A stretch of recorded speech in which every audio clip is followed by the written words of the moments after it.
maka dinisbahkan kepada mereka masyarakat al-ummiyin. Mereka masyarakat yang ummi, yang tak pandai membaca dan tak pandai menulis. Nabi SAW pun bergelar dengan Nabi yang ummi, yakni yang tak pandai untuk membaca dan menulis. Sifat ini bila mana ada kepada seseorang adalah sifat yang kurang, tapi sifat yang lengkap dan sempurna bila mana dinisbahkan kepada Rasulullah SAW. Disebabkan oleh kerana orang yang tak pandai membaca dan menulis adalah selalunya tidak dapat sukses dan berjaya ataupun tidak boleh melakukan atau mempunyai kelebihan. Akan tetapi Rasulullah SAW walaupun tak pandai membaca dan tak pandai menulis, itu adalah hakikat daripada mukjizat yang diberikan oleh Allah kepadanya, yang kalau baginda pandai membaca dan menulis, orang akan kata waktu itu pandai baca tulis itu bukan hal biasa macam zaman kita sekarang. Orang pandai baca dan tulis luar biasa, profesional kalau mungkin dalam zaman kita sekarang ini. Pasal majoriti tak pandai membaca dan menulis. Kalau baginda waktu itu pandai membaca dan menulis, mereka akan mengatakan ini agama, ajaran yang dibawa hasil daripada dia punya kajian, dia punya bacaan, hasil daripada dia belajar. Tapi nak dikatakan pandai membaca, mereka tahu di mana dididiknya dan besarnya Rasulullah. Nak dikatakan belajar, tak berguru kepada sesiapa pun juga. Oleh kerana demikian mereka itu merasa takjub dengan apa yang dibawa oleh Rasulullah yang tak pernah belajar, tapi mendatangkan perkara yang tak boleh ditandingi oleh mana-mana penyair yang ada di zaman itu. Wa ma kunta tatlu min qablihi min kitabin wa lam takhutuhu bi yaminika idzal lartabal mubtilun. Kata Allah Subhanahu wa taala, engkau wahai Rasulullah tak pandai membaca dan tak pandai menulis dengan tangan kananmu, yang kalau engkau pandai membaca dan menulis, mereka akan meragui ajaran yang dibawa oleh Nabi Muhammad sallallahu alaihi wasallam. Dengan demikian, bangsa Arab pada waktu itu dikenali dengan bangsa yang ummi. Baginda Rasulullah SAW amat mementingkan kepada masalah bacaan dan tulisan itu. Sehingga saya ingat saya ulang berkali-kali di sini bahwasanya Al-Quran diberi nama Al-Quran nisbah kepada satu kata qara'a, membaca. Al-Quran diberi nama Al-Quran nisbah kepada pentingnya bacaan kepada Al-Quran dan memahami isi kandungannya. Al-Quran juga diberi nama Al-Kitab. Kitab diambil daripada kata ba, menulis. Tulisan pun juga alat untuk memahami ilmu. Sehingga nama Quran diberi nama Quran menunjukkan pentingnya membaca, wasilah untuk mendapat ilmu. Al-Quran diberi nama Al-Kitab yang artinya menulis. Tulisan itu adalah wasilah juga untuk mendapatkan ilmu juga. Ini Al-Quran dan juga Al-Kitab. Wa yaquluna 'ala Allahi al-kadhiba wa hum ya'lamun. Mereka berkata dusta kepada Allah sementara mereka menyadari, yakni mengetahui apa mereka katakan itu adalah dusta, akan tetapi mereka tetap berkata perkara yang dusta tersebut. Bala man awfa bi'ahdihi. Memang benar, betul bahwasanya apa yang menjadi hak kepada orang-orang ummiyin Arab itu adalah hak mereka dan bukan hak kepada kamu. Tiada dasar bagi kamu untuk menghalalkan harta mereka. Man awfa bi'ahdihi, orang yang mahu memenuhi kepada janjinya, memenuhi hak janji apa yang menjadi amanah kepada orang lain, mesti ditunaikan amanah. Tidak perlu menunggu orang yang mempunyai amanah itu menuntut balik amanahnya dan memaksa untuk dikembalikan. Tapi kamu mesti sedar kalau amanah mesti ditunaikan kepada Tuhan yang punya amanah. Man awfa bi'ahdihi, yang mahu memenuhi janjinya kepada orang yang menitipkan amanah kepadanya. Amanah apa saja? Amanah berupa harta, amanah berupa wasiat, amanah juga kalau seorang berpesan kepada orang lain untuk disampaikan, baik wasiat ketika ia meninggal dunia secara tertulis atau secara lisan, amanah untuk disampaikan kepada orang lain. Walaupun pahit, walaupun berat, adil amanah, tunaikan amanah. Sebelum nanti amanah yang akan datang menuntut kepada orang yang tidak menunaikan kepadanya, kenapa kamu tidak tunaikan amanah? Innallaha ya'murukum, Allah menyuruh kamu menunaikan amanah. Yang kalau tidak, Allah juga akan menuntut kepada kamu amanah tersebut. istri juga amanah. Istausu bin nisa'i khaira. Saya berwasiat kepada kamu untuk bersikap baik kepada istri-istri kamu. Wasiat. Fa innakum akhadtumuhunna bi amanatillah. Kamu ambil mereka di bawah jagaan kamu adalah amanah dari Allah. Wastahlaltum furujahunna bi kalimatillah, dan dihalalkan kepada kamu mereka itu dengan kalimat Allah Subhanahu wa taala. Amanah dari Allah. Untuk kita kembalikan mereka kepada Allah. Ini amanah untuk dijaga, dididik. Wa hakadha. Bala man awfa bi ahdi wattaqa fa inna Allah yuhibbul muttaqin. Orang yang dia memenuhi janjinya akan amanah yang diamanahkan kepadanya bila mana ditunaikan, maka sesungguhnya Allah cinta kepada orang-orang yang bertakwa. Innal ladzina yashtaruna bi ahdillahi wa aymanihim.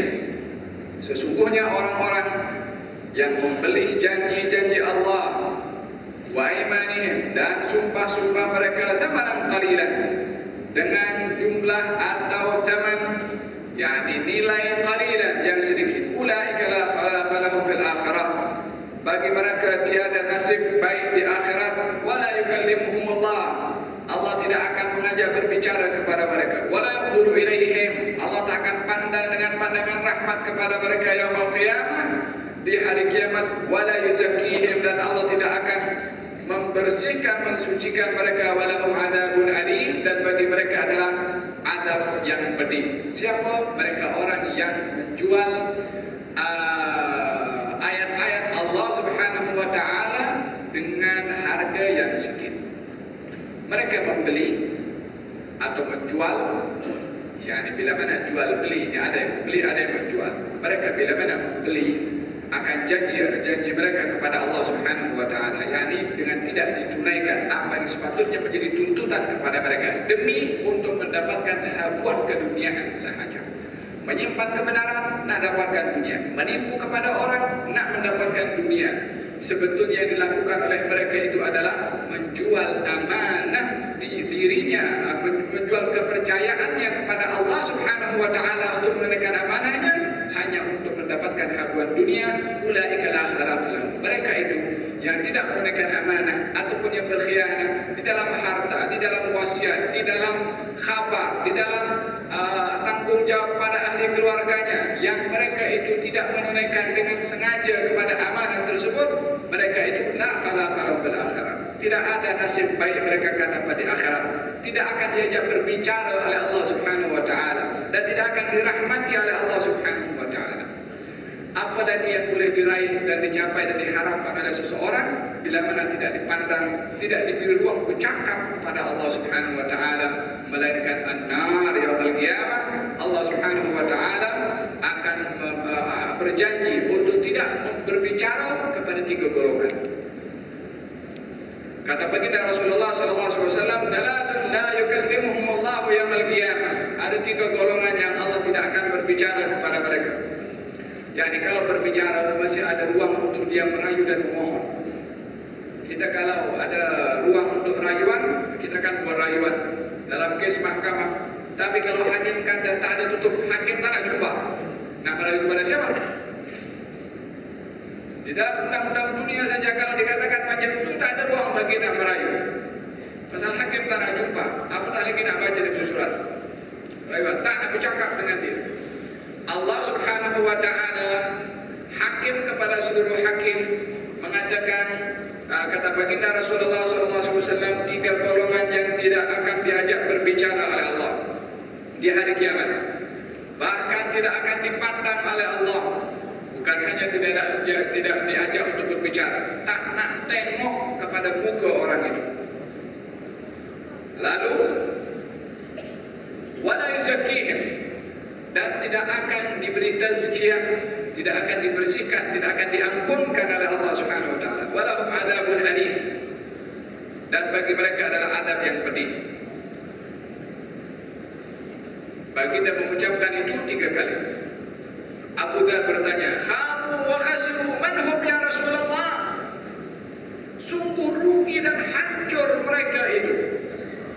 Sungguh hancur harapan mereka. Siapa mereka itu wahai Rasulullah yang tidak diajak diajak berbicara, tidak dipandang, tidak diampunkan oleh Allah Subhanahu wa taala. Kata baginda Rasulullah, yang pertama, al-musbil,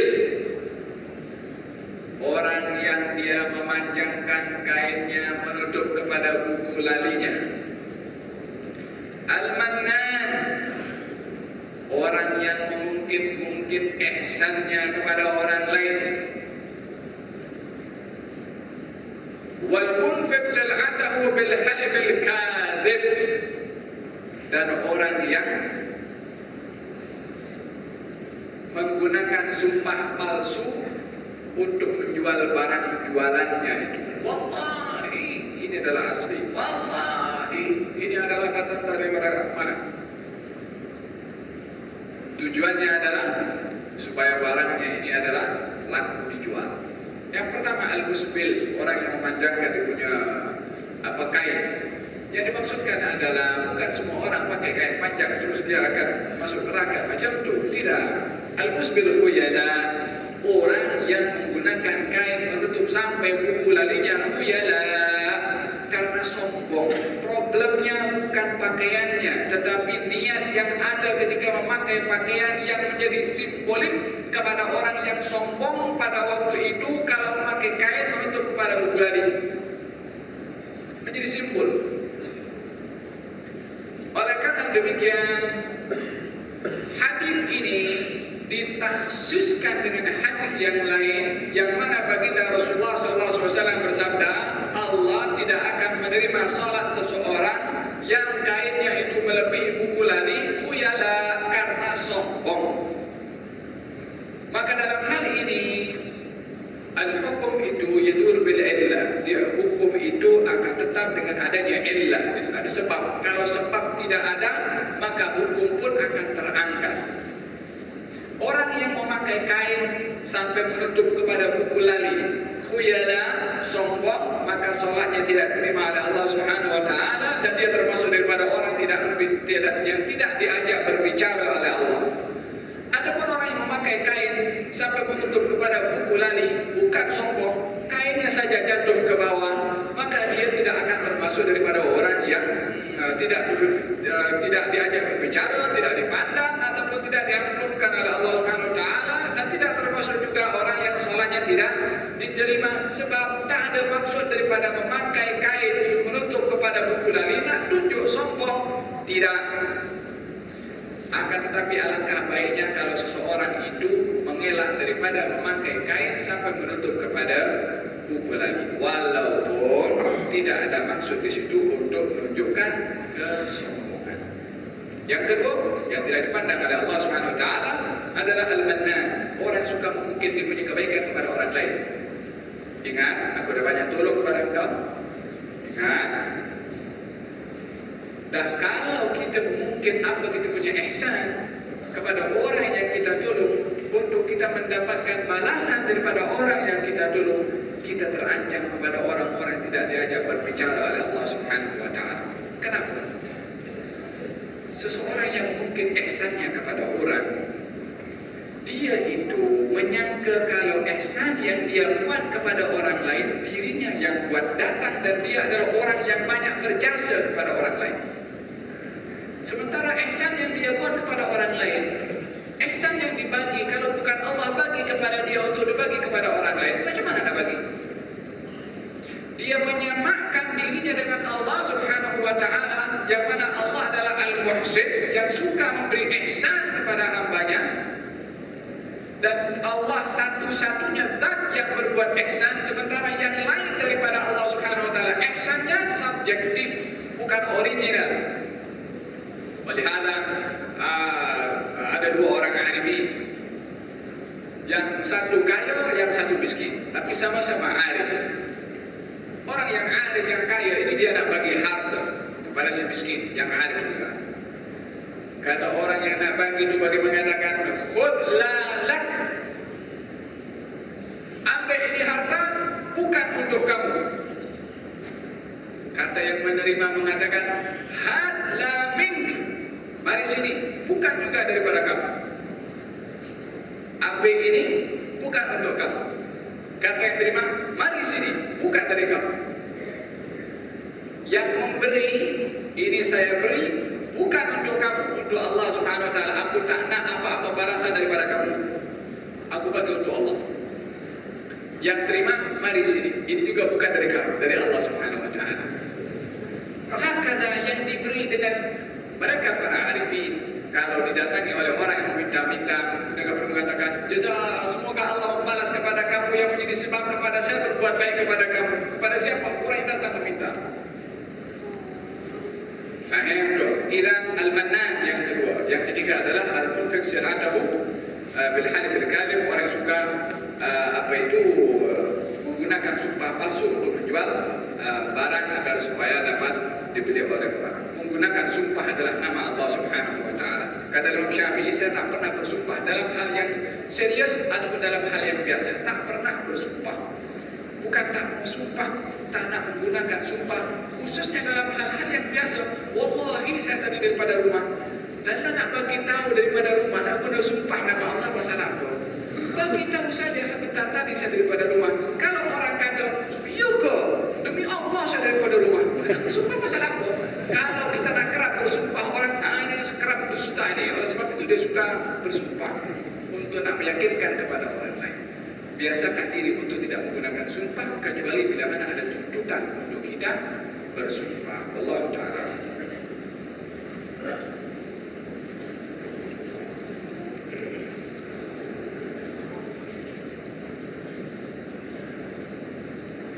Riyadhus Shalihin muka 258 ayat 12. Ma'an Nabi sallallahu alaihi wasallam ayat 13 sampai.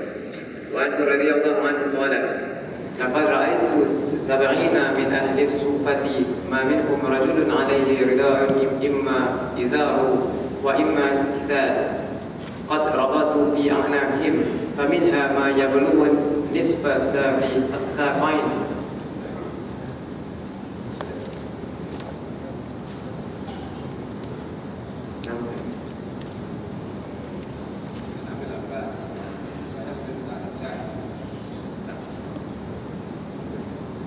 وعن أبي العباس سهيل بن سعد الساعدي رضي الله عنه قال جاء رجل إلى النبي صلى الله عليه وسلم فقال يا رسول الله دلني على عمل إذا عملته أحبني الله وأحبني الناس فقال اذهب في الدنيا يحبك الله واذهب فيها عند الناس واذهب فيما عند الناس يحبك الناس حديث حسن رواه ابن ماجه وغيره بأسانيد حسنة. Dari Abu Abbas Sahal bin Sa'ad As-Sa'idi radhiyallahu anhu berkata, ada seseorang datang kepada Nabi sallallahu alaihi wasallam dan bertanya, wahai Rasulullah, tunjukkanlah kepada saya suatu amal perbuatan yang apabila saya mengerjakannya maka saya akan dicintai Allah dan dicintai sesama manusia.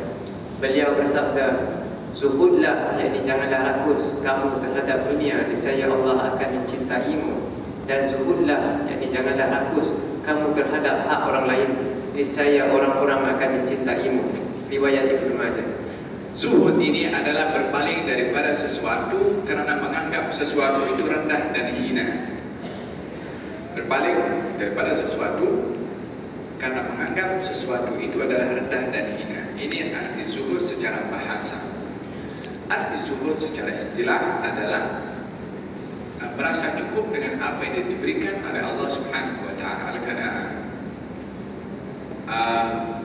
Zuhud ini ikhtiari, adalah usaha daripada seseorang untuk mengelakkan diri daripada hal-hal keduniaan melebihi daripada keperluan asasnya di saat dirinya itu mampu untuk mendapatkan dunia itu demi untuk melakukan akhirat. Ini orang yang zuhud, meninggalkan dunia di saat dirinya mampu untuk mendapatkan dunia itu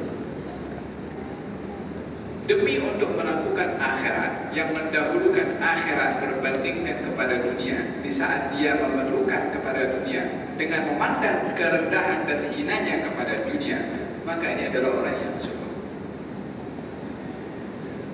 dalam kehidupan kita keseharian, kita adalah tercampur dengan perkara-perkara yang sedemikian. Antara perkara yang baik, perbuatan yang baik, dan perbuatan yang urusan keduniaan.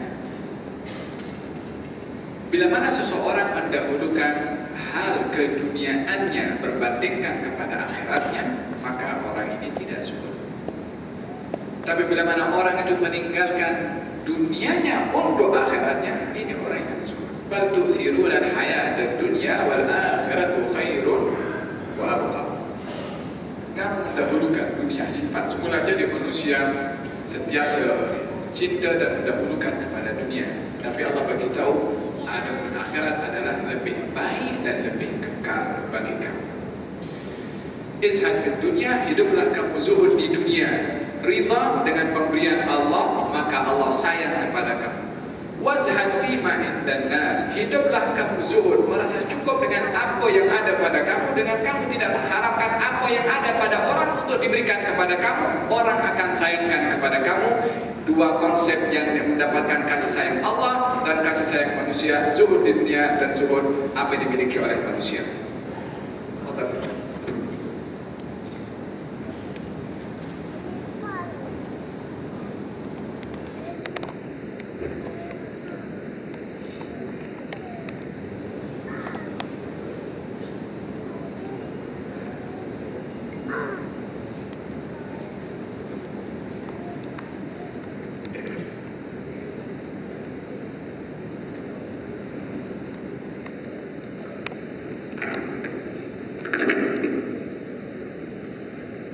Masyaallah, kita ucapkan ahlan wa sahlan kepada Habib Musa Al-Kadhim bin Ja'far As-Sagaf, masyaallah, datang daripada Bumi Hadramaut,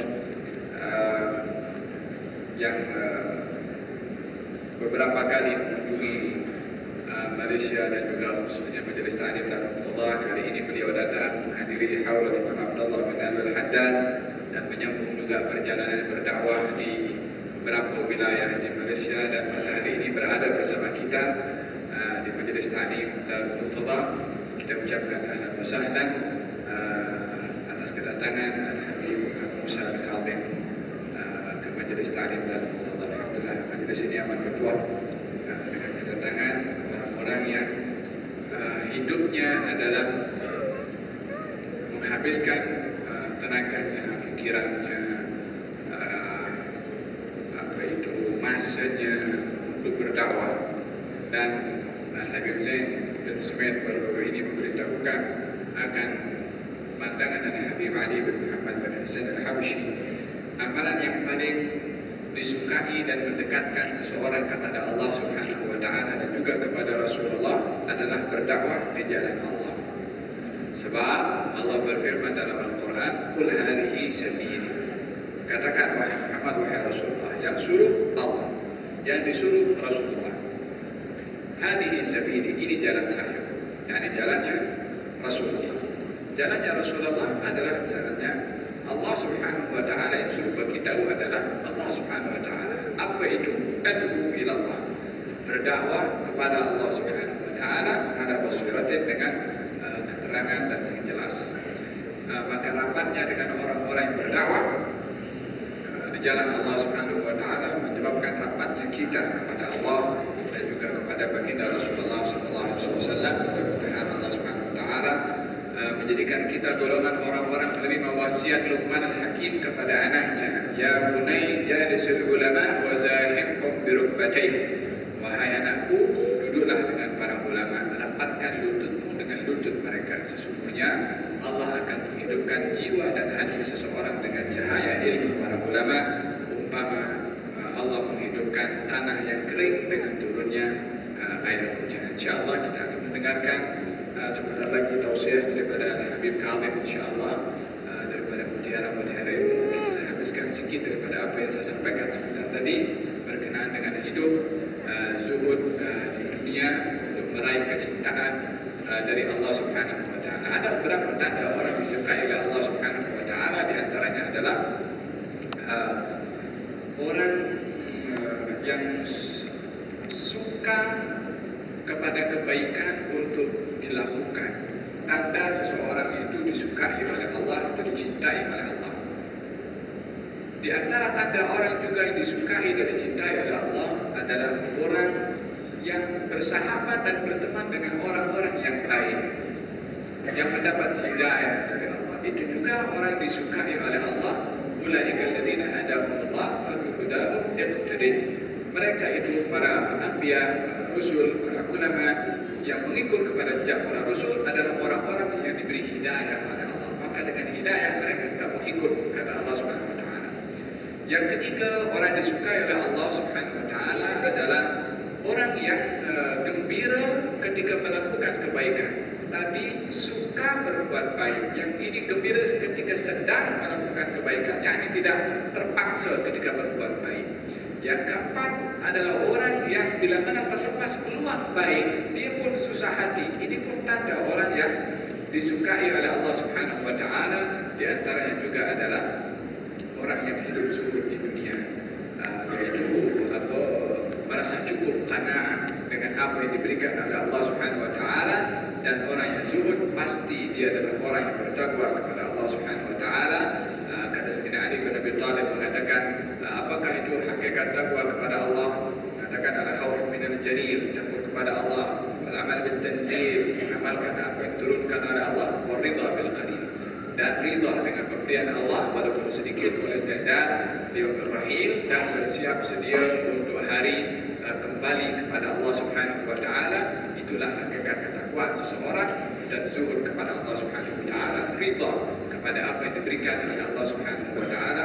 Kalau Al-Haddad mengatakan, alladzi li ghairak la yasul ilaik, walladzi yusib lak hasilul ladaik, ishtaghal birabbak walladzi alaik fi syar' al-haqiqah wa fi fard al-haqiqah wa syar' al-masun la yakun haqqu ma qaddir yakun. Yang untuk orang lain ditentukan oleh Allah tak akan sampai kepada kamu. Yang Allah tentukan untuk kamu pasti kamu akan dapat.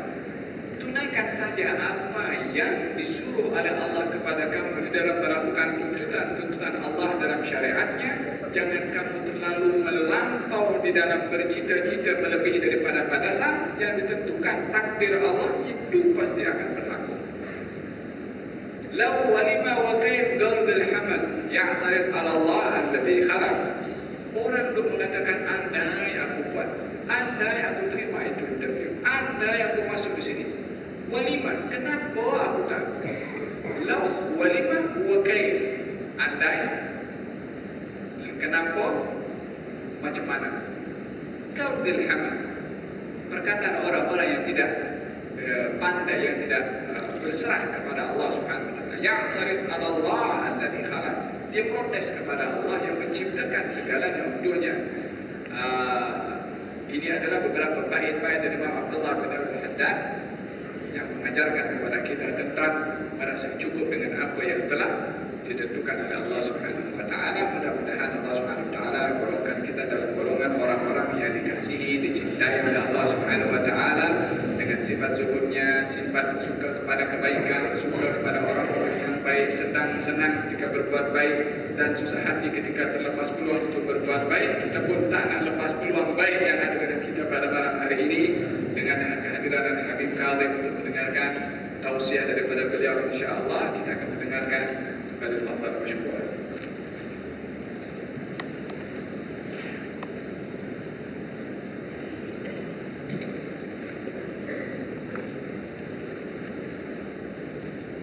نحمده سبحانه وتعالى الذي وفقنا وإياكم في الحضور في هذا المجلس المبارك وهذا المسجد المبارك.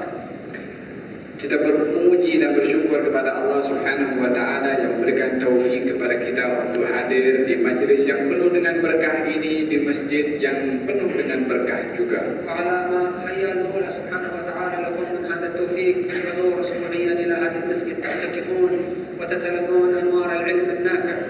Dan juga dengan taufik yang diberikan oleh Allah Subhanahu wa taala kepada kita sekalian untuk datang ke tempat ini setiap minggu, datang ke tempat ini mencari ilmu dan juga beriktikaf di masjid ini untuk mendapatkan cahaya ilmu yang diajarkan. وتحصلون على البركات الحاصلة في مجالس الخير والذكر والعلم.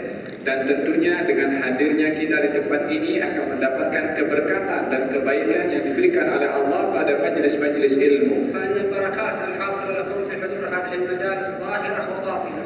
Sesungguhnya keberkatan yang kamu dapat di dalam menghadiri majlis-majlis seumpama ini adalah ada barakah yang nampak dan ada barakah yang tidak nampak. فالبركات الظاهرة التي ترونها بأعينكم من الاستفادة ومن الزيادة في الإيمان والزيادة في النور وفي العلم. Keberkatan yang nampak yang kamu boleh dapat di dalam menghadiri majlis-majlis seumpama ini adalah tambahan ilmu yang kamu dapat, faedah yang kamu dapat dalam majlis-majlis seperti ini. والفوائد الباطنة ما ستحصلون عليه بعد الموت وفي الدار الآخرة بسبب هذا الحضور. Adapun keberkatan yang tidak nampak adalah kamu akan mendapatkannya dan melihatnya kemudian nanti setelah kamu meninggal dunia semua di kubur kamu dan di akhirat kamu akan nampak apa yang akan diberikan oleh Allah daripada ganjaran kepada kamu semua berkat majlis-majlis seumpama ini. حضور مجالس العلم محبوبة عند الله سبحانه وتعالى.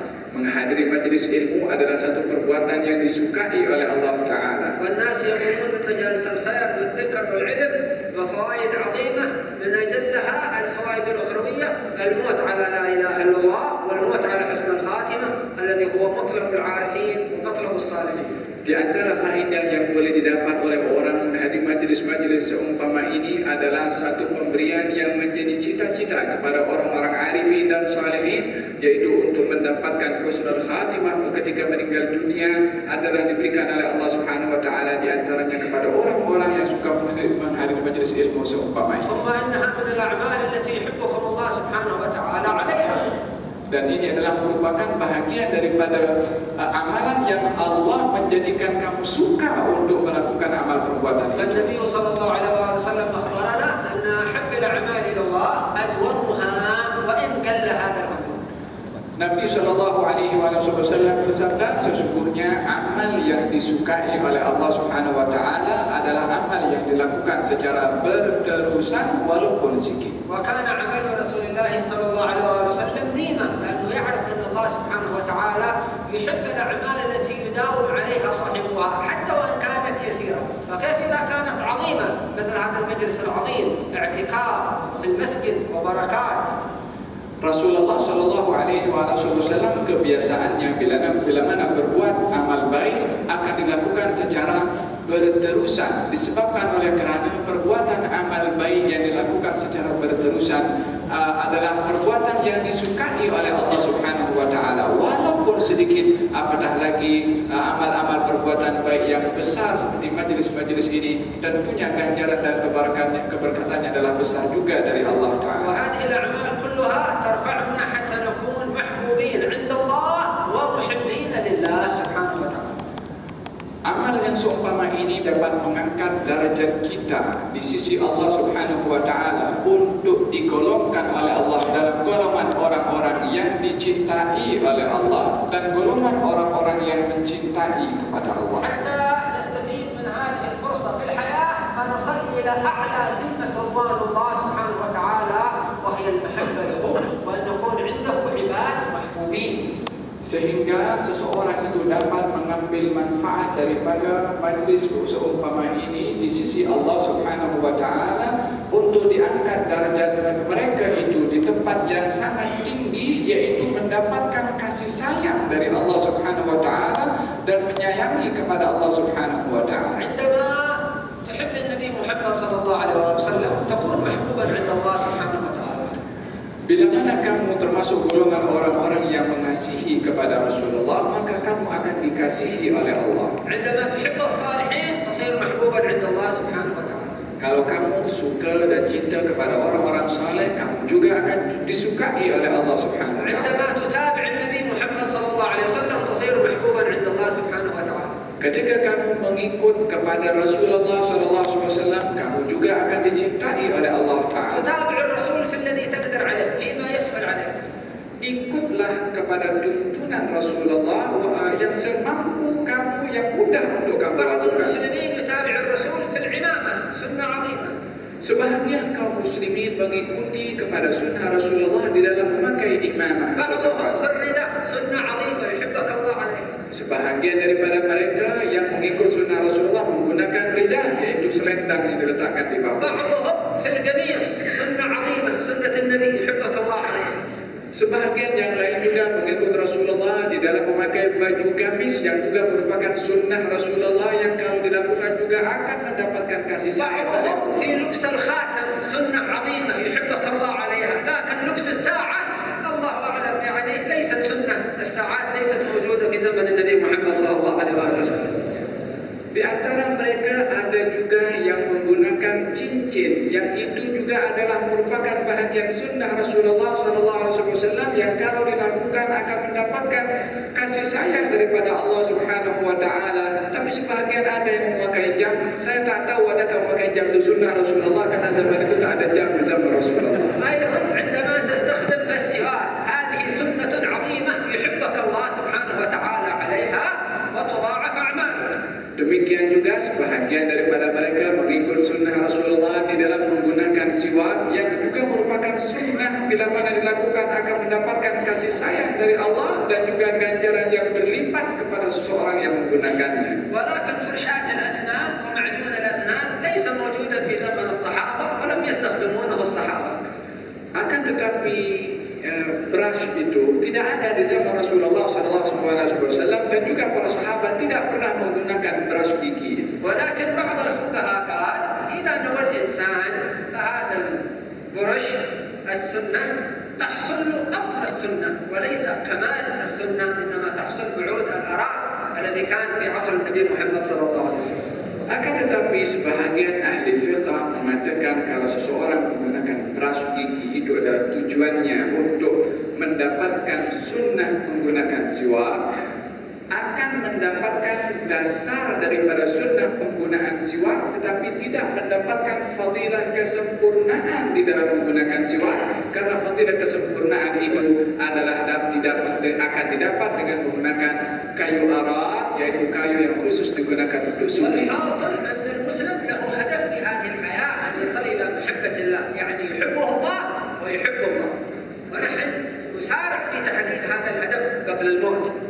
Ringkasannya adalah setiap orang Islam mempunyai peluang dengan amalan-amalan yang disebutkan sebentar tadi untuk mendapatkan kasih sayang dari Allah Subhanahu Wa Taala dan menyayangi kepada Allah Subhanahu Wa Taala, yang mana bagi kita hendaklah mengambil peluang untuk mendapatkan anugerah itu sebelum kita meninggal dunia ketika hidup ini. إذن هناك أفعال تجعلك محبوبا عند الله ومنها المداومة على الأعمال الصالحة وإن كانت قليلة. Dengan demikian di situ ada amalan-amalan yang kalau kamu buat kamu akan disayangi oleh Allah Subhanahu Wa Taala. Di antaranya adalah istiqamah atau berterusan di dalam melakukan amal perbuatan baik walaupun sedikit. وهناك أقوال تجعلك محبوبا عند الله. Dan di situ juga ada perkataan-perkataan yang kalau kamu katakan kamu akan disayangi, dikasihi oleh Allah. وهناك صفات تجعلك محبوبا عند الله، إن الله يحب المحسنين، إن الله يحب التوابين، إن الله يحب المتطهرين. Di situ juga ada sifat-sifat yang kalau sifat itu ada kepada seseorang, orang itu akan disayangi oleh Allah. Di antaranya adalah orang yang suka bersuci, orang yang suka bertaubat, dan orang yang suka berbuat ihsan kepada orang lain. نسأل الله أن يوفقنا لهذه الأعمال حتى نصير محبوبين عند الله سبحانه وتعالى. Semoga Allah Subhanahu Wa Taala membimbing kepada kita untuk melakukan amal perbuatan-perbuatan baik itu sehingga kita menjadi orang-orang yang dikasihi oleh Allah Taala. وأن يوفقنا سبحانه وتعالى لنشر أخلاق النبي محمد صلى الله عليه وسلم ودينه. Dan mudah-mudahan Allah Subhanahu Wa Taala memberikan taufik kepada kita untuk menyebarkan ajaran agama Nabi Muhammad sallallahu alaihi وأن wasallam. يسعدنا سبحانه وتعالى في الدنيا والآخرة. Dan moga-moga Allah Subhanahu Wa Taala memberikan kebahagiaan kepada kita di dunia dan juga di akhirat.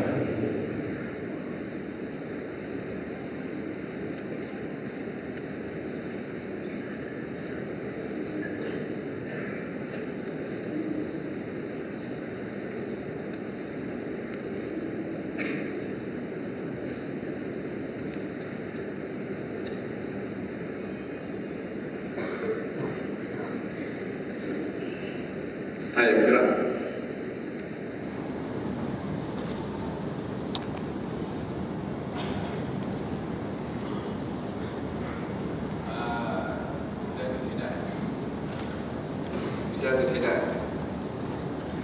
Bismillahirrahmanirrahim. Bidayatul Hidayah muka 122. Berdebat atau bertengkar dan juga membantah perkataan orang lain perkara ini adalah menyakiti orang yang dipercakapi dan terkadang sampai ke peringkat membodohkannya atau menyentuh hal-hal pribadinya, kemudian dalam memperbantahan dan pertengkaran ini selalu dia tidak terlepas daripada memuji diri sendiri dan menganggapnya bersih dari segala kaiban dan menganggap dirinya seperti diri sendiri, mempunyai kepandaian dan ilmu pengetahuan. Kemudian pertengkaran ini menimbulkan pula permusuhan yang berterusan kerana engkau tiada bertengkar dengan orang jahil kecuali ia menaruh dendam untuk menyakiti engkau pada suatu masa nanti, dan engkau tiada bertengkar dengan orang yang banyak sabar kecuali pada suatu masa nanti ia akan habis sabar dan akan marah kepadamu dan akan timbul benih-benih kedengkian di dalam hati. Oleh itu Rasulullah SAW pernah bersabda, "Man tarakal mira'a wa huwa mubtilun banallahu lahu baitan fi rabadil jannah wa man tarakal mira'a wa huwa muhiqqun banallahu lahu baitan fil a'lal jannah." Artinya, sesiapa yang sanggup meninggalkan pertengkaran sedangkan ia adalah di pihak yang salah, Allah akan membina untuknya sebuah rumah di tepi syurga. Dan barang siapa sanggup meninggalkan bertengkar sedangkan ia adalah berada di pihak yang benar, Allah akan membinakan untuknya sebuah rumah di tempat yang tinggi di dalam syurga. Dan janganlah engkau tertipu dengan hilah syaitan, kerana syaitan selalu mengatakan engkau mesti bertengkar dengan mereka kerana engkau adalah memperjuangkan kebenaran, dan jangan berlemah lembut di dalam hal ini. Sebenarnya syaitan telah berjaya menipu orang-orang yang bodoh sehingga mereka tercebur di dalam kejahatan sedangkan mereka menyangka bahawa mereka berbuat kebaikan. Syaitan dengan tipu helahnya selalu berusaha menampilkan kejahatan dalam bentuk kebaikan.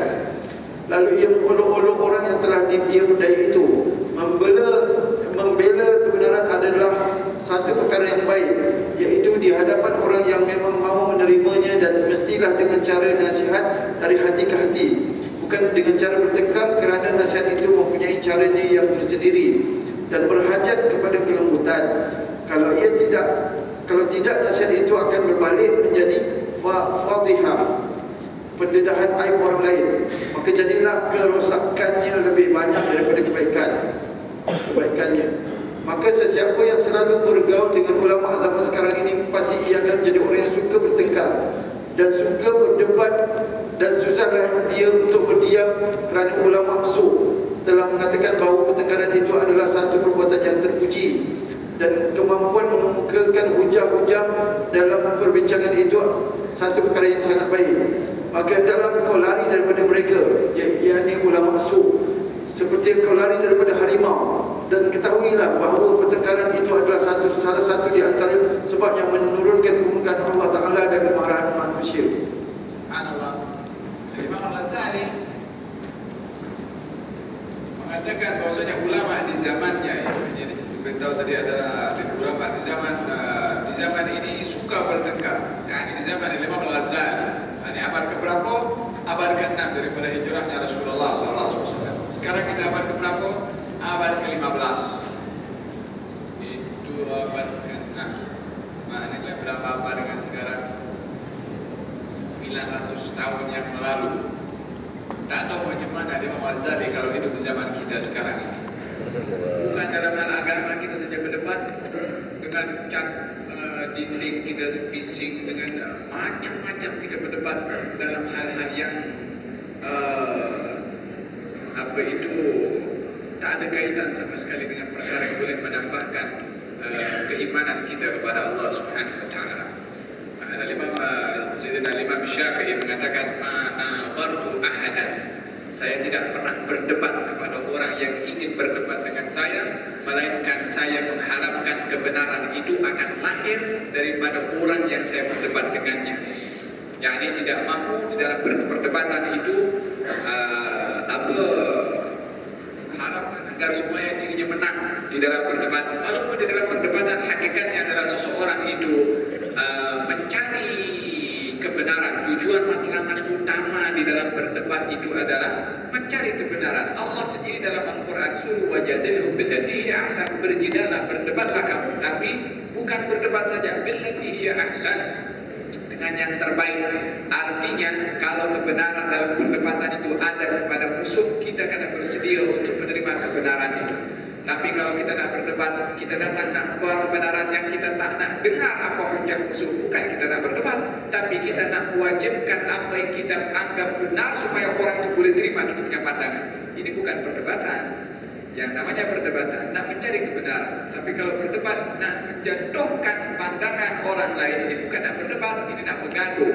Tapi bergaduh ideologi, bergaduh pandangan. Bahkan kata Imam Syafi'i, saya tidak pernah berdebat kepada orang kecuali saya mengharapkan kebenaran muncul daripada orang yang saya berdebat dengannya. Tujuannya apa? Ketelusan untuk mencari kebenaran. As-shawabu indi yahtamilul khata', kata beliau. Kebenaran yang saya anggap benar mungkin saja tak benar di mata orang lain. Pandangan yang tak benar bagi orang lain mungkin hidup pandangan yang benar. Tak ada satu kebenaran mutlak ada kepada kita. Yang berlaku di zaman kita sekarang adalah anggapan dirinya paling benar.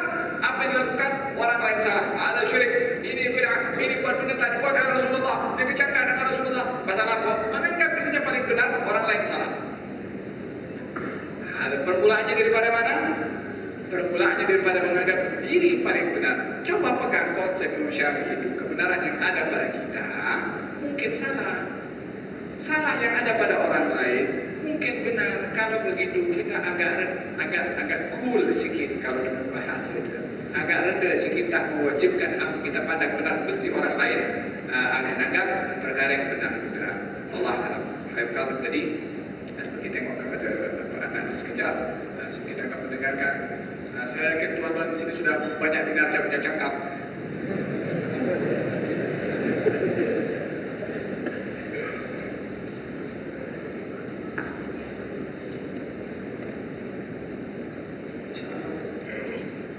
كلام النور، كلام الحبيب علي زين العابدين، نور النور تشرح والصدور.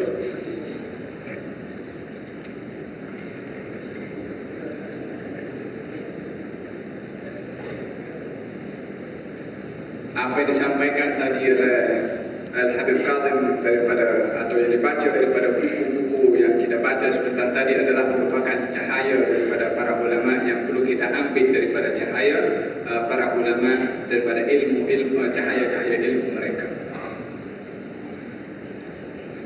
وكما أشرنا سابقا أننا في هذه الحياة نطلب المحبة من الله سبحانه وتعالى والمحبة لله.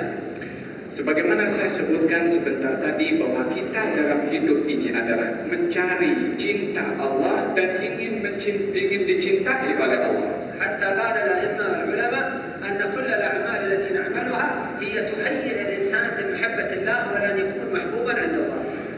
Al-ulama mengatakan bahwasanya semua amal perbuatan yang kita lakukan itu adalah tujuannya untuk mendapatkan cinta dari Allah sehingga kita dicintai oleh Allah. فانظروا مثلا إلى حكمة الصلاة، قال الله تعالى إن الصلاة تنهى عن الفحشاء والمنكر. Coba tengok rahasia dan hikmah daripada salat yang diwajibkan oleh Allah. Allah berfirman sesungguhnya salat itu dapat mencegah seseorang daripada perbuatan keji dan mungkar. ومعنى هذا أنها يكون الإنسان واسع نوراني في قلبه ينهى عن المنكرات وعن الفحشاء والمنكر. Dengan demikian kita dapat memahami kalau salat yang dilakukan itu akan diberikan oleh Allah cahaya di dalam hati ini untuk dapat mencegah seseorang daripada segala perbuatan keji dan mungkar. وانظروا كذلك إلى الصوم، قال النبي صلى الله عليه وسلم فإذا كان صوم يوم أحدكم فلا يرفث ولا يسخط ولا يفسق. Dalam masalah puasa, baginda Rasulullah SAW bersabda, bila mana kamu sedang berpuasa, maka jangan kamu menengking, jangan kamu memaki, dan jangan kamu melaknat ataupun melakukan perkara-perkara yang fasik. ومعنى هذا أنها تهيئ باطنه لأمر عظيم وهو المحبة لله والمحبوبية من الله، تخلص الإنسان من الطباع. Di sebalik suruhan Nabi ketika berpuasa itu untuk tidak menengking dan perkara yang lain adalah ingin menyediakan hati dan sanubari kita itu untuk mendapatkan kasih sayang daripada Allah dengan meninggalkan perkara-perkara yang tak disukai oleh Allah. وكذلك الآن الناس يذهبون الحج، أول أدب من آداب الحج أشهر معلومات، فمن فرض بهن الحج فلا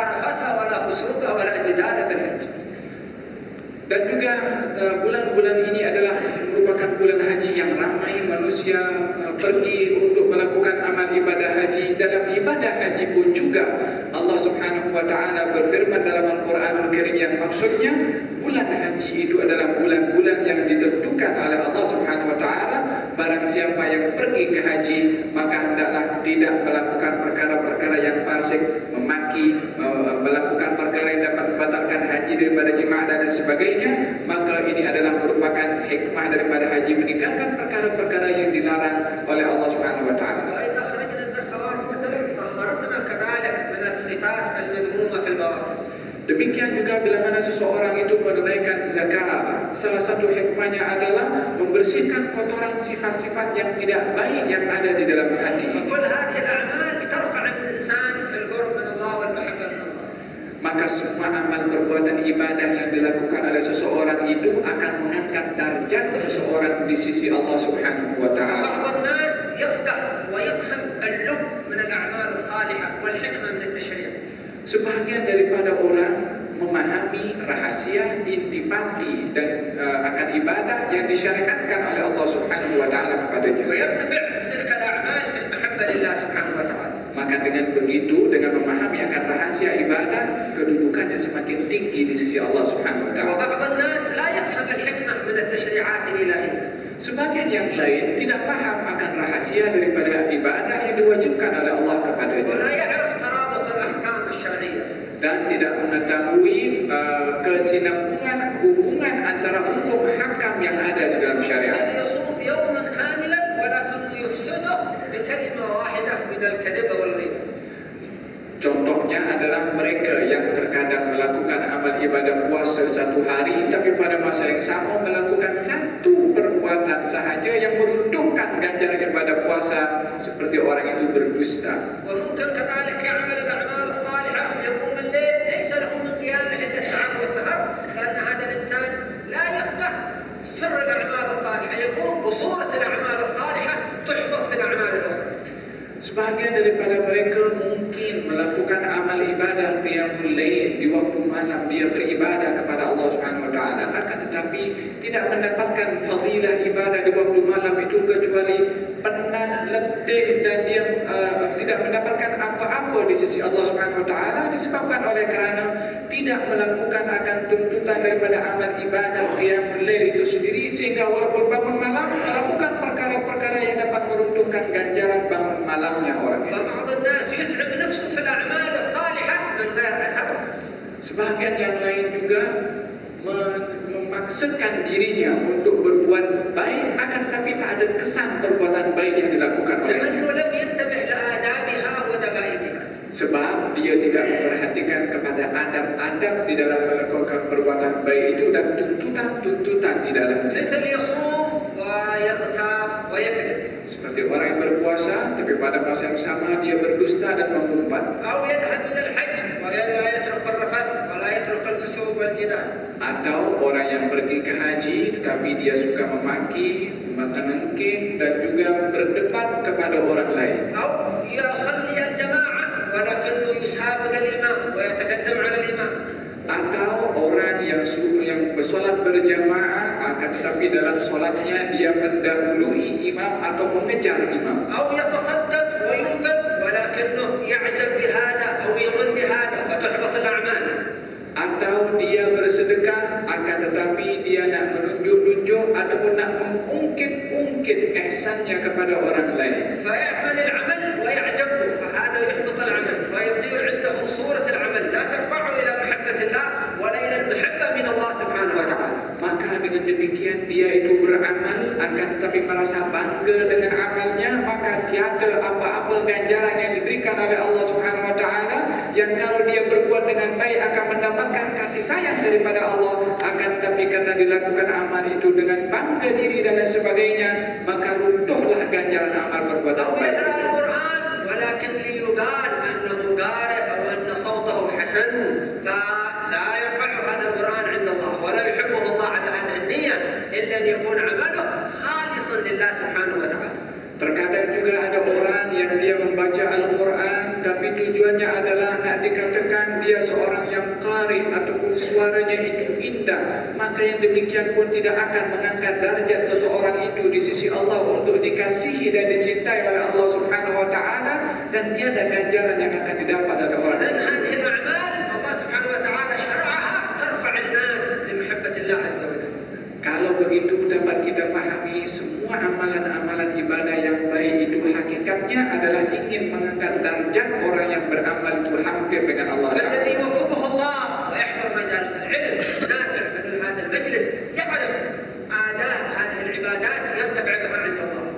Orang-orang yang suka menghadiri majelis-majelis ilmu seumpama ini adalah akan memahami akan tuntutan daripada ibadah-ibadah kebaikan yang dilakukan yang dapat mengangkat derajat seseorang itu untuk dikasihi oleh Allah Ta'ala. ولذلك كما أشرنا سابقا نحن نحرص على أن نكون محبوبين عند الله سبحانه وتعالى. Seperti mana saya sebutkan di awal tadi, kami ini semua ingin melakukan amal perbuatan yang dapat mengangkat derajat kita untuk dikasihi oleh Allah Ta'ala. ويكون هدفك الأسمى في هذه الحياة الأكبر أن تكون محبوبا لخالقك الرحيم. Dan hendaklah menjadi tumpuan dan tujuan utama kepada kita di dalam berbuat ini adalah untuk kamu semua mendapatkan kasih sayang oleh Tuhan yang Maha Pengasih. مثلا الموظف يريد أن يكون محبوبا عند مديره، والابن والتلميذ يريد أن يكون محبوبا عند شيخه، العبد يريد والناس لابد أن تريد أن تكون محبوبا عند خالقك سبحانه وتعالى. Pegawai bila mana bekerja maka dia ingin mendapatkan kasih sayang daripada bosnya. Anak ingin dapat kasih sayang daripada orang tuanya. Murid ingin disayangi oleh gurunya. Itu perkara adalah yang dicari oleh manusia. Hamba mesti mencari kasih sayang Allah. إذا عندك إنسان أجير يعمل في مزرعتك أو في مصنعك أو في شركتك، متى تحبه؟ عندما يمتثل أوامرك. اعمل كذا، مرحبا. اعمل كذا، مرحبا. أنت تحبه. كذلك ربنا يحبنا عندما يرانا سبحانه وتعالى نسارع في أوامره وفيما يحب. Kamu kalau mempunyai syarikat atau mempunyai kilang dan disitu ramai pekerja, maka daripada sekian pekerja yang kamu sukai adalah pekerja-pekerja yang taat kepada kamu. Sudah begini, okey. Buat ini, okey. Maka kamu suka kepada dia. Sama juga Allah Subhanahu wa Ta'ala. Bila mana suruh kepada hambanya berbuat baik dan dia lakukan, maka Allah pun akan suka kepada hambanya. لذلك أيها المسلم يجعل لك دائما هدف كبير أن تكون محبوبا عند الله. Oleh karena demikian, wahai sekalian orang Islam, hendaklah menjadikan tujuan dan tumpuan utama kepada kamu semua untuk kamu menjadi orang yang disayangi Allah. ثم سر في الخطوات التي تحدد لك هذا الهدف. Lalu kemudian amalkanlah, berbuat baiklah amal-amal yang menghampirkan kamu kepada tujuan itu. وهي كثيرة جدا. Dan itu amalan adalah banyak sekali. من أعظمها كما قلنا متابعة النبي محمد صلى الله عليه وآله وسلم. Yang paling utama adalah mengikuti kepada langkah dan sunnah dari Muhammad SAW. وهذا بنص كلام الله سبحانه وتعالى. Ini adalah dibuktikan dengan firman Allah Ta'ala. قل إن كنتم تحبون الله فاتبعوني يحببكم الله. Katakan wahai Muhammad, wahai Rasulullah, kalau kamu wahai manusia cinta kepada Allah, ikutlah kepada aku, yakni Rasulullah, Allah akan sayang kepada kamu. ومتابعة النبي محمد صلى الله عليه وسلم متعددة. Mengikuti Rasulullah SAW adalah banyak caranya. ولكن خذ أنت من العمل ما تقدر أن تواظب عليه. Akan tetapi bagi kamu, ambillah daripada amal-amalan itu yang kamu mampu nak buat. الأعمال اليسيرة ثم ترتقي إلى الأعمال الكبيرة. Buatlah daripada amal-amal yang mudah, lalu selepas itu barulah kamu akan berpindah kepada amal-amal yang agak berat. في لباس النبي محمد صلى الله عليه وسلم. Dalam cara pakaian Rasulullah SAW, في هيئة النبي صلى الله عليه وسلم. atau dalam penampilan Rasulullah SAW. نحن لا نقدر أن نتابع الرسول صلى الله عليه وسلم في صورنا، نجعل صورتنا مثل صورة النبي صلى الله عليه وسلم. هذا سنعمل عملية تجميل، هذا حرام. لكن نتابعه في أفعاله وفي صفاته. Kita tidak dapat mengikut Rasulullah pada paras dan rupa kita dengan Rasulullah SAW. Kita tak mungkin nak buat operation kepada kita di muka untuk disamakan dengan muka Rasulullah, karena itu adalah hukumnya haram. Akan tetapi mengikut kepada Rasulullah daripada akhlak dan juga sifatnya. فنعم بعض الناس ممكن يترك شعره اتباعا للنبي صلى الله عليه وسلم حتى يكون شعره كالوفر. Ya, di situ boleh mengikut Rasulullah Kontrasnya seperti mempunyai rambut yang panjang seperti mana rambut Rasulullah SAW. وتقدر أنت أن تتابع النبي صلى الله عليه وآله وسلم كما قلنا في أعماله وصفاته وليس في صفاته الخلقية. هذه خاصة به صلى الله عليه وآله وسلم. Dan kita adalah boleh mengikut kepada Rasulullah Sallallahu Alaihi Wasallam daripada segi sifat-sifatnya yang kita boleh mengikut kepadanya dan bukan pada para serupa Nabi Sallallahu Alaihi Wasallam.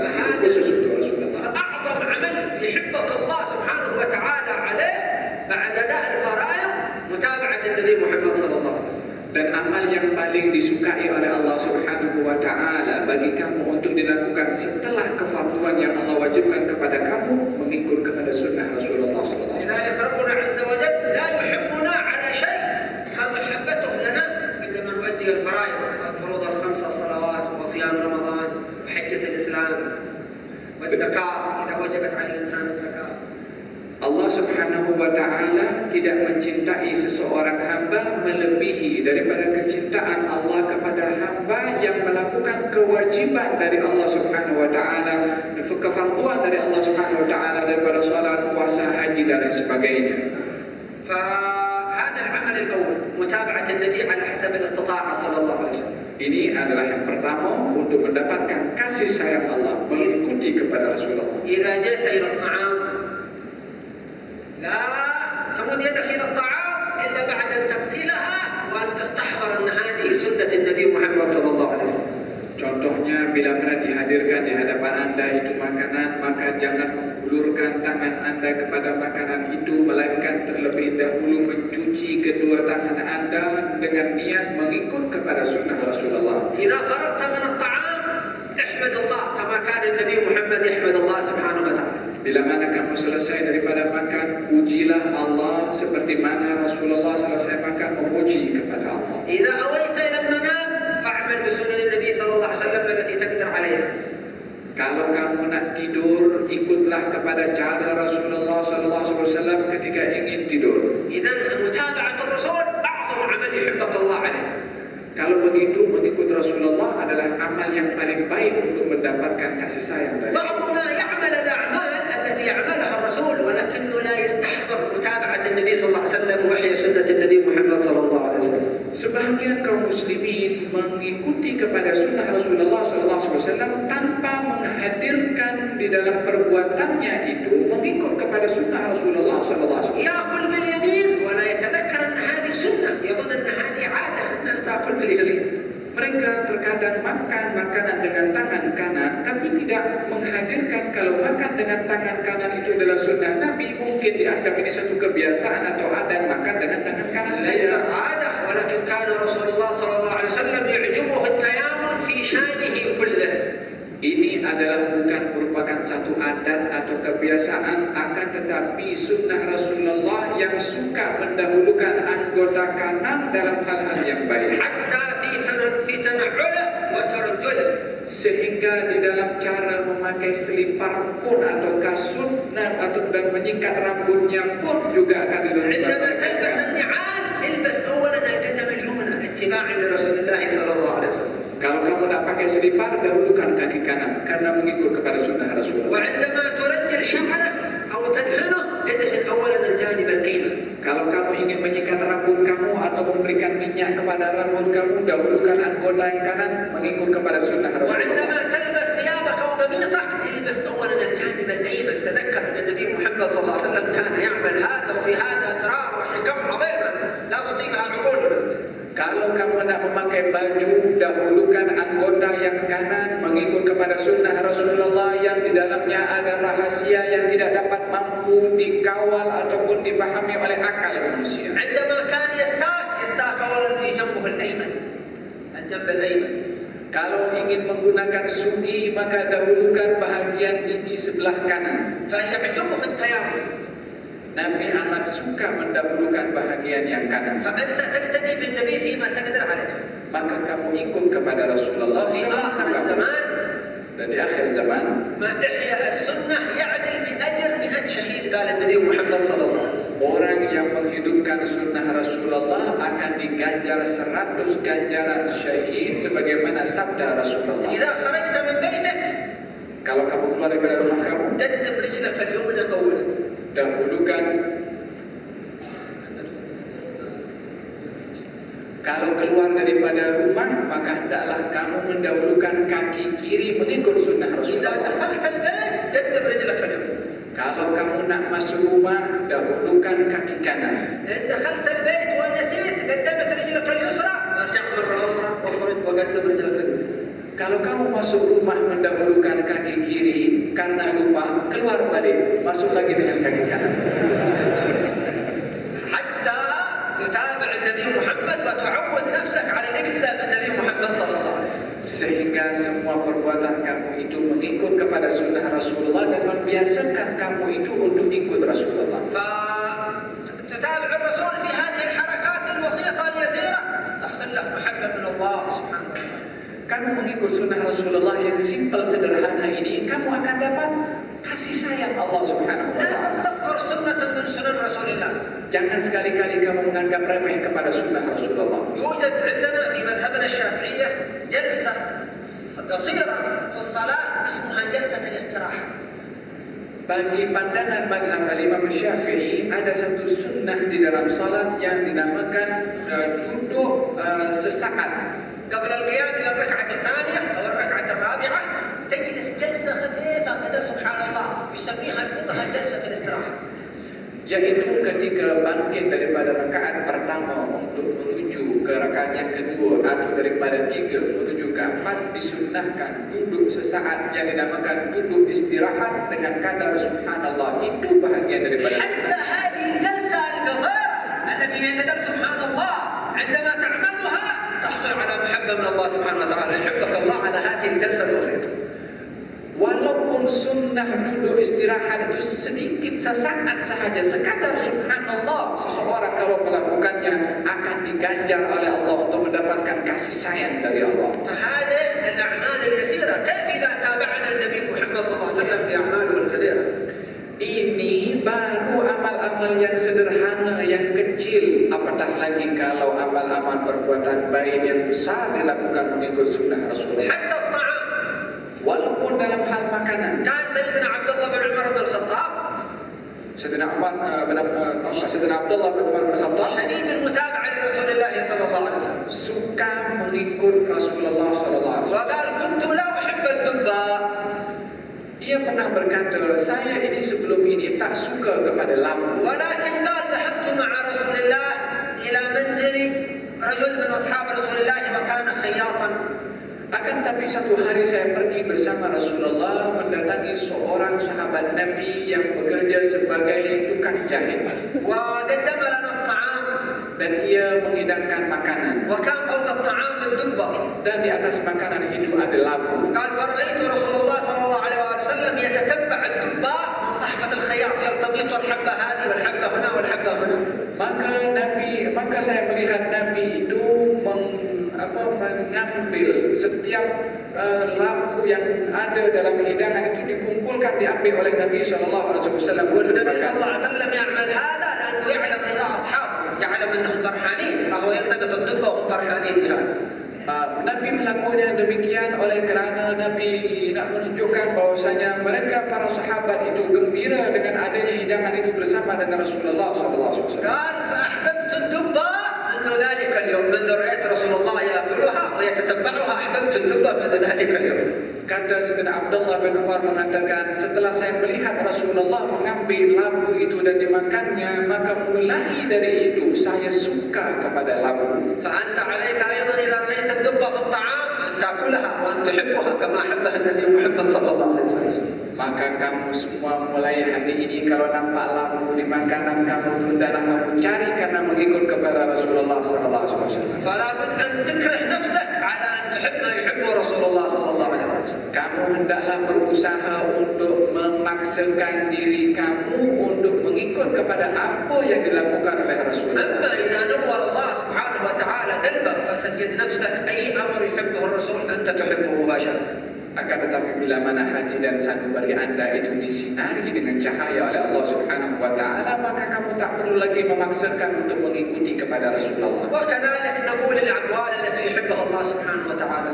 Dan juga kita perlu untuk melakukan satu amalan dalam bentuk perkataan perkataan yang dapat mengangkat darjat kita dikasihi oleh مثل Allah. القرآن الكريم. Seperti membaca Al-Quran. أعظم سورة في القرآن Surat yang paling agung dalam Al-Quran, سورة ياسين. surat Yasin. حتى قال النبي صلى الله عليه وسلم عنها سورة ياسين بمنزلة السلطان من الرعية، كأنه سلطان، وبقية السور كأنها الرعية. Baginda Rasulullah SAW bersabda, surat Yasin ini adalah umpama raja, umpama sultan di hadapan rakyatnya. Semua surat umpama rakyat, Yasin adalah sultannya. وسورة الإخلاص Dan juga membaca surat Al-Ikhlas, التي من أكثر قراءتها أحبه الله سبحانه وتعالى. yang mana orang yang banyak kali membaca surat itu akan dikasihi oleh Allah Ta'ala. أقل شيء تقرأ سورة الإخلاص كل يوم 70 مرة.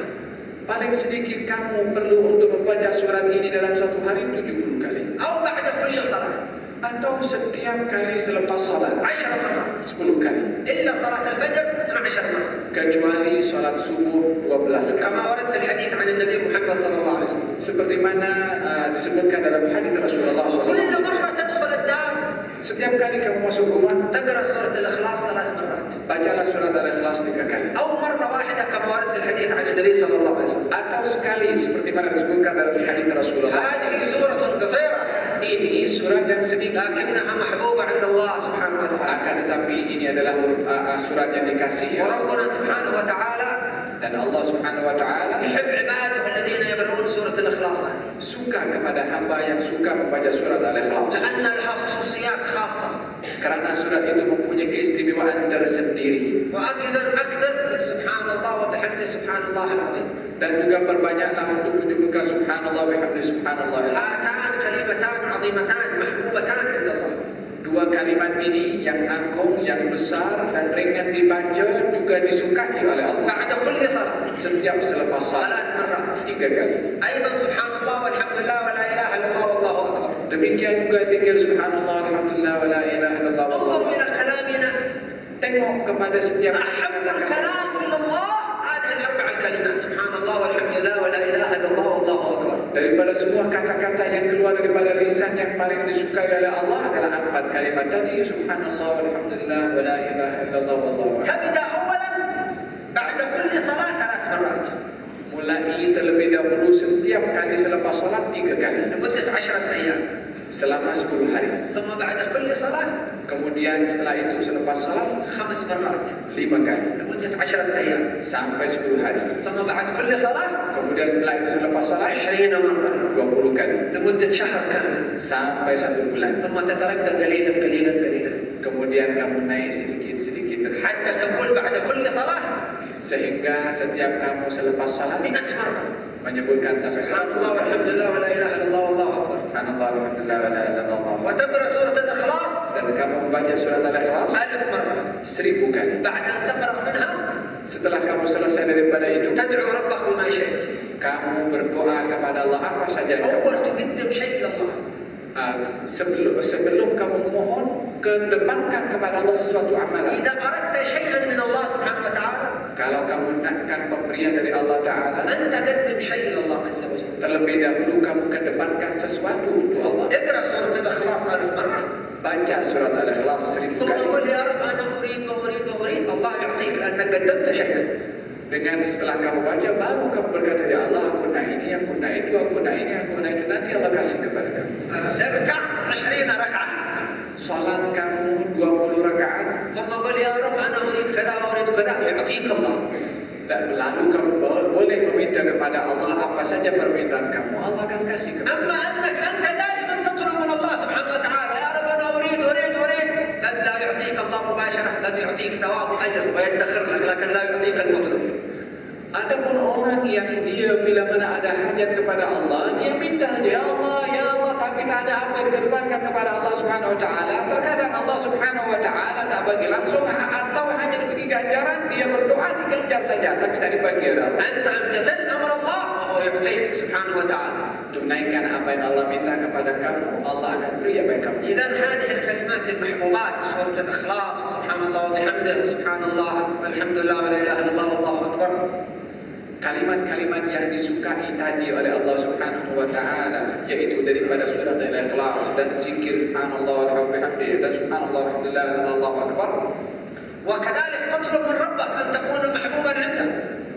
juga kamu sentiasa berdoa kepada Allah. مثل أولياء الله. Disukai oleh Allah seperti para aulia Allah. مثل الإمام الحداد. Seperti Imam Al-Haddad. والشيخ عبد القادر الجيلاني. Atau Syekh Abdul Qadir Jilani. والإمام أبو الحسن الشاذلي. Atau Imam Abu Hasan Syadili. وغير الشيخ أحمد البدوي. Dan juga Sidi Ahmad Al-Badawi. وغيرهم من أولياء الله محبوبين عند الله سبحانه وتعالى.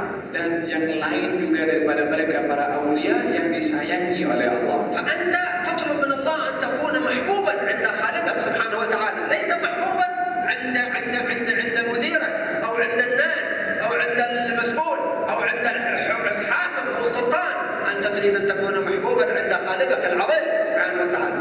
Kamu minta kepada Allah Subhanahu wa taala untuk disayangi oleh Allah Subhanahu wa taala. Jangan hanya kamu minta disayangi oleh bos kamu, oleh siapa yang kamu sanjung. Minta supaya kamu itu disayangi oleh Allah Subhanahu wa taala. وحتى محبة الناس صعبة. Sehingga kamu tidak dapat kasih sayang daripada orang lain pun susah. لكن محبة الله سبحانه وتعالى مع الصدق سهلة. Tapi kamu tidak dapat kasih sayang daripada Allah dengan kesungguhan kamu adalah mudah. أنت انظر مثلا لو ولدك الصغير كل يوم يقول لك أنا أريد كذا أنا أريد كذا أنا أريد كذا، أنت تقول يا ولدي كل يوم تقول كذا وكذا، لكن ربك تقول يا رب أنا أريد كذا أنا أريد كذا، عاد ولا يزداد محبة لك. ما يقول لك أنت كل يوم تقول أنا أريد كذا، ربك يقول لك أحب الملحين في الدعاء، هو يحب الملحين في الدعاء. Anak kamu kalau setiap hari minta kepada kamu, saya nak, kamu pun akan marah kepada anak kamu. Allah Subhanahu wa taala kalau dipinta, dimohon setiap kali, Allah makin sayang kepada kamu karena Allah suka kepada hamba yang sentiasa merayu dan meminta kepada Allah. ربك سبحانه وتعالى ما عنده وقت لا يقبل العبد فيه. أي وقت تقرع باب ربك يقابلك. سلاطين الدنيا تروح تقابل سلطان أو حاكم أو ملك، موعد يعتذر ما مفترض، لكن ربك أبدا أي وقت تركع ركعتين تكلم الله سبحانه وتعالى. Allah Subhanahu wa taala bila mana kamu ingin berjumpa dan memohon kepadanya, bila-bila masa di mana saja kamu sendiri yang tentukan, tak pernah ditutup oleh Allah Subhanahu wa taala. Tapi kalau kau nak jumpa dengan orang-orang yang dibesarkan di dunia, daripada raja, daripada sultan, daripada siapa saja orang yang kamu nak jadi daripada bos umpamanya, sekarang mesti buat temu janji dulu, dah temu janji nanti bagi tahu tak dapat berjumpa sebab ada hal lain. Tapi Allah Subhanahu wa taala bila-bila masa kamu boleh jumpa. أي سلطان في الأرض رعيته أي وقت يدخلون عنده أبدا، لا يوجد سلطان هكذا أبدا، أنتم مشغولين. لكن ربنا عز وجل فاتح أبواب لعباده، أي وقت ليل نهار أنت في أي وقت تقرع باب ربك عز وجل. Orang-orang raja-raja yang ada di dunia, tidak ada seorang pun daripada mereka yang membiarkan rakyatnya boleh masuk keluar masuk untuk berjumpa dengan rajanya. Itu tak ada di dunia seperti itu. Tapi Allah Subhanahu wa taala bila-bila masa di mana saja untuk jumpa dengan Allah, sentiasa Allah membuka pintunya pagi dan juga malam. إذا نتابع النبي محمد صلى الله عليه وسلم. Maka dengan demikian ikuti Rasulullah, ونحب النبي محمد صلى الله عليه وسلم. cintai Rasulullah, ونصلي على النبي محمد صلى الله عليه وسلم. selawat kepada Rasulullah. لأن نور الإيمان الذي في قلوبنا من نور النبي محمد صلى الله عليه وسلم. Karena sesungguhnya cahaya iman yang ada di dalam hati ini adalah bahagian daripada cahaya Rasulullah. ونتبع كلام النبي محمد صلى الله عليه وسلم. Mengikuti cara perkataan Rasulullah. قال لنا سورة الإخلاص يحببكم الله عليها، نقرأ سورة الإخلاص. Nabi bersabda surat Al-Ikhlas itu dapat menjadikan kita dikasihi oleh Allah. Tunaikan untuk kita membaca surat Al-Ikhlas. أخبرنا عن الأذكار التي يحبها الله واظب عليها. Baginda memberitahukan kepada kita zikir-zikir yang menjadi sebab datangnya kasih sayang daripada Allah. Lakukan zikir itu. أخبرنا أن الأعمال الصالحة المحبوبة عند الله التي نداوم على الأعمال الصالحة. Diberitahukan oleh Rasulullah kepada kita amalan-amalan yang dilakukan secara istiqamah itu akan mendapatkan kasih sayang daripada Allah. Maka adalah kita istiqamah di dalam amal perbuatan. ما شاء الله إذا واظبت على هذا تكتشف أنك محبوبا عند الله سبحانه وتعالى لأنك عملت الأعمال التي يحبها الله. ربنا كريم عز وجل. Dengan demikian setiap amal yang kamu buat itu daripada amal-amal perbuatan baik. Kalau kamu lakukan, maka kamu adalah orang yang berbuah karena mendapat kasih sayang daripada Allah Subhanahu wa taala. لكن الذي يريد محبة الله ويؤذي عباد الله لا يحبه الله. Akan tetapi orang yang ingin mencari kasih sayang daripada Allah, pada masa yang sama dia menyakiti hamba Allah yang lain. وأخيرا من الأعمال العظيمة المحبوبة عند الله سبحانه وتعالى Nabi Muhammad sallallahu alaihi wasallam. Di antara amal perbuatan yang dapat mendekatkan kita untuk mendapatkan kasih sayang daripada Allah adalah berselawat kepada Rasulullah. تعلمون ما هي العبادة التي يفعلها الله سبحانه وتعالى وأمرنا بها؟ Tahukah kamu semua apakah amal ibadah yang dilakukan terlebih dahulu oleh Allah Subhanahu wa taala lalu menyuruh kita melakukannya? الصوم والحج والأمور هذه كلها تشريعات المخلوقين. العبادة التي يعملها الله سبحانه وتعالى الصلاة على نبيه محمد صلى الله عليه وسلم هي عبادة لنا، وربنا سبحانه وتعالى أخبرنا إنه يصلي على نبيه محمد صلى الله عليه وسلم. إن الله وملائكته يصلون على النبي يا أيها الذين آمنوا صلوا عليه. نحن نعمل عبادة يعملها الله في اتجاه النبي محمد صلى الله عليه وسلم. الله يرحم نبيه صلى الله عليه وسلم.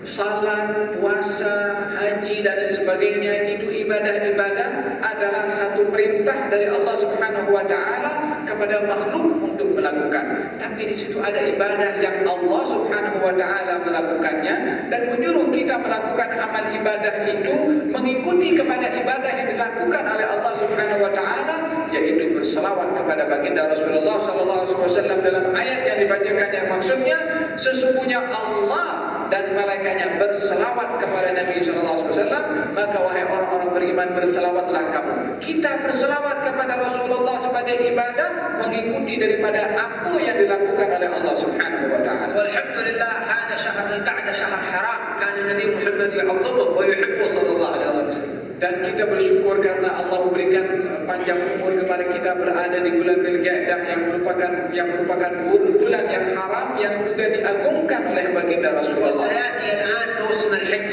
Dan tak lama lagi akan datang musim haji. Wa 10 Dzulhijjah. Dan 10 hari bulan Dzulhijjah. Hadi ayyam 'azimah. Ini adalah merupakan hari-hari yang besar. Walakin nahnu naqdar an nahsul ala thawab al-hajj wa nahnu jalisun fi buyutina wa fi masajidina. Kita boleh dapat fadilah haji tanpa pergi ke haji. Kita boleh dapat di rumah.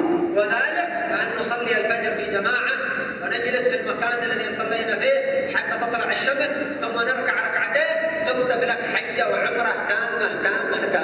Yaitu dengan salat berjamaah di waktu subuh dan duduk berzikir kepada Allah hingga terbit waktu isyraq salat 2 rakaat, maka Allah akan ganjar kita dengan ganjaran haji dan umrah sempurna dan sempurna. وتقدر أنت أن تحصل على ثواب 100 حجة. Dan kamu boleh mendapatkan fadilah dengan 100 haji بعمل يسير جدا dengan amal yang sangat في mudah الصباح وفي المساء. di waktu pagi dan petang. كما روى الإمام الترمذي وقال حديث حسن صحيح. Diriwayatkan oleh Imam At-Tirmidzi dan mengatakan kalau hadis itu hukumnya adalah hasan sahih. وهذا الذكر لا يتركه الأولياء أبدا الصالحون.